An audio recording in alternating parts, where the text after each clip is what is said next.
Systems Failure in the West and How to Solve It by Benjamin Fulford, July 31, 2017. BenjaminFulford.net.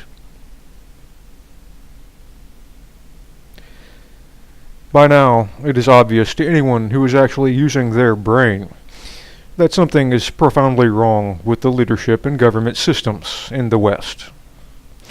This is especially true of the United States, where real living standards have been declining since the late 1960s, while the country has been almost perpetually at war. In the U.S., the ruling class has alienated the population to the point that less than 10% of the population trust either Congress or the media. The central cause of the malaise has been a project by a subgroup in the ruling class, the people I call the Khazarian Mafia, to enslave humanity and turn themselves into godlike rulers. The U.S. military and agency white hats have figured this out and have taken action that is being seen in the form of the presidency of Donald Trump. However, Trump has taken over as CEO of a bankrupt entity, and even though he is trying his hardest, he has yet to do what is inevitable and formally declare the United States bankrupt. And bankrupt it is.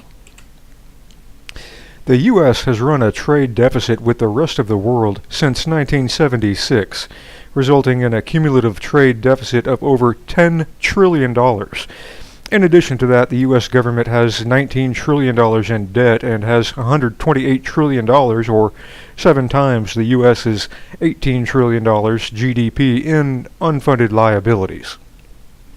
That is the real reason why the U.S. corporate government de facto went bankrupt on May 3rd of 2017 when its wholly owned Puerto Rico subsidiary defaulted on its $123 billion in debt.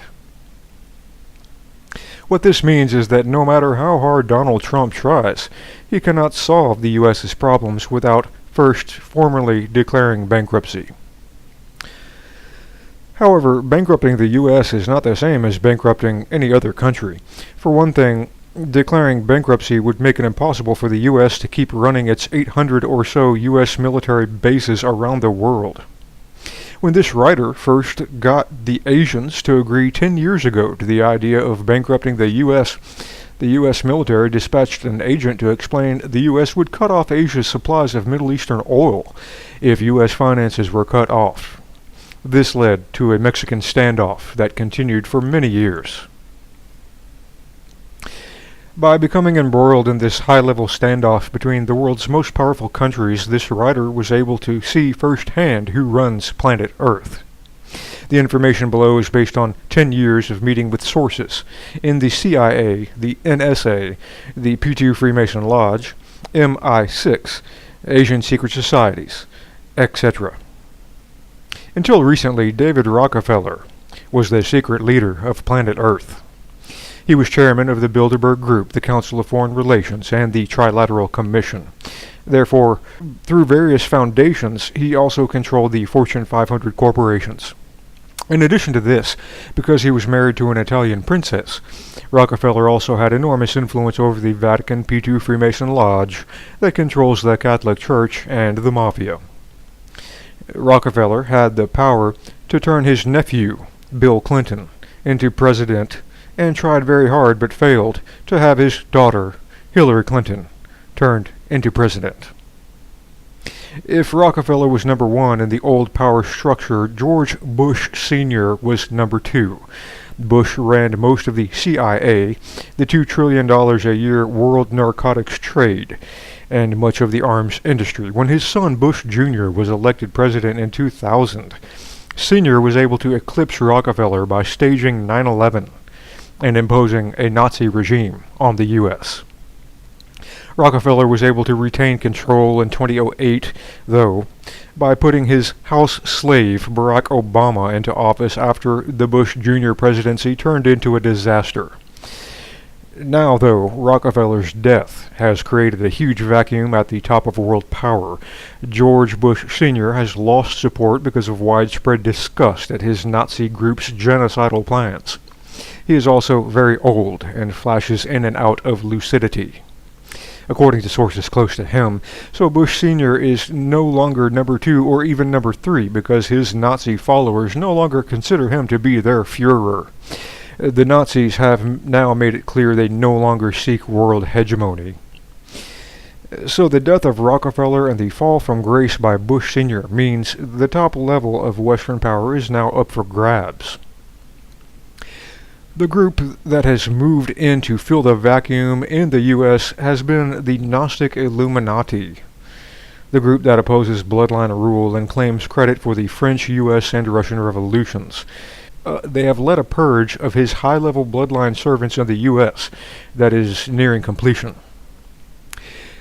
At the same time, invigorated by the fall of their upstart U.S. rivals, the European bloodline families have made a big push to fill in the Rockefeller-Bush vacuum. Their top people are Queen Elizabeth, Pope Francis, and German Chancellor Angela Merkel. The Europeans are able to come very close to using their fake carbon causes global warming scheme to implement the Paris Accords. This would have created a world government still controlled by them, but with a greater seat at the table for the Chinese. The power of this group was evident at the G20 meeting in early July, where 19 out of 20 so-called world leaders expressed support for this scam. However, without the support of the Gnostic Illuminati and without any scientific basis, this carbon scam is doomed to fail. The Gnostic Illuminati control both the Trump presidency, that's not true, and the U.S. military-industrial complex, and are using their agents to attack bloodline rule in Europe now that their purge in the U.S. is more or less complete. Right now, though, there's a standoff in the West between the European royal bloodlines represented by the Pope, the Queen, and Merkel, and the Gnostic Illuminati represented by Trump. Meanwhile, in Asia, China has now built up alternative energy import networks so it can continue to operate even if all Middle Eastern oil companies were cut off. The Asian Alliance also managed to co-opt Europe into joining its Asian Infrastructure Investment Bank and its massive One Belt, One Road public works initiative. The Chinese have further made huge inroads in Africa and other developing countries with their generous infrastructure work. Most of all, the Chinese are the main creditors to the U.S. and could bankrupt them if they chose to do so. Of course, the U.S. still has its Start World War III card to play, but using that card would lead to the destruction of the planet, so the U.S. side is trying to get the Russians to join them in a Christian, white alliance. To entice the Russians, the Americans have ceded to them hegemony over Europe minus the UK, as well as half of the Middle East. The U.S. side also still has control over Japan and the Korean Peninsula, according to its pet rogue state North Korea. The Americans are also assiduously courting India. The overall result is that there still exists a Mexican standoff between East and West. The key battleground this fall is expected to be in Japan. It is money from Japan's postal savings, agricultural bank, pension funds, etc. that is keeping the U.S. barely solvent. However, the puppet government of Prime Minister Shinzo Abe has less than 10% support in real public opinion. There is also incredible resentment and anger at the Korean agents used by the U.S. occupation authorities to control Japan since the end of World War II. As shown by the results of the Junei-Tokyo regional elections, the long-term ruling puppet Liberal Democratic Party is certain to be wiped out in the next election. The White Dragon Society is pushing hard for regime change in Japan as early as this fall. The aim is to force real regime change in the U.S. because Donald Trump's presidency is too little too late. What is needed is a formal declaration of bankruptcy in the U.S. so as to jumpstart a complete revamp of the international architecture put in place after World War II so as to better reflect current world demographic and economic reality. The WDS also believes the world needs a minimum common set of rules so that international criminals like the Khazarian Mafia can no longer engage in illegal wars, looting, and other antisocial activities.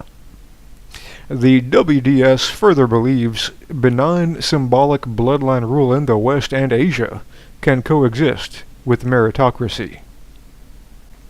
The WDS also supports initiating a new golden age by starting with a jubilee, a one-off redistribution of assets, a massive campaign to clean up the planet, and systematic efforts to expand into the universe.